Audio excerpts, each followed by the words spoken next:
ginagawa. Magagawa ko ng dump account tapos share ko yung diba, walang pasok. Parang gusto mo ko o, dinedi tayo mga kapatid. Sabi mo talaga.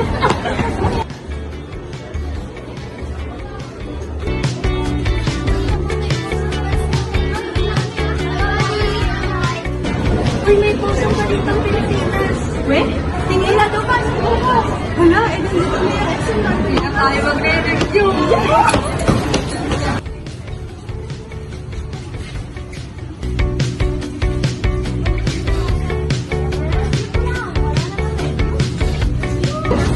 ikaw, God. Alam mo, taas natin. Nakabit yung pag-review natin kasi hindi sila makapasok. Tama ko, tukotin ako sila.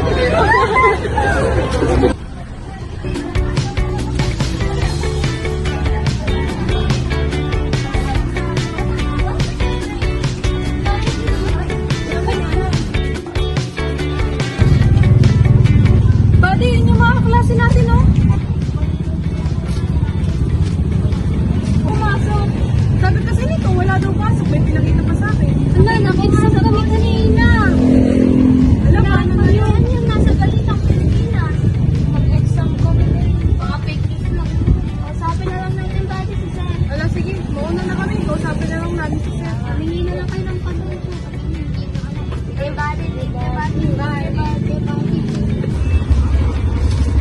May dalawang uri ng impormasyon. Ito ay disinformation at misinformation.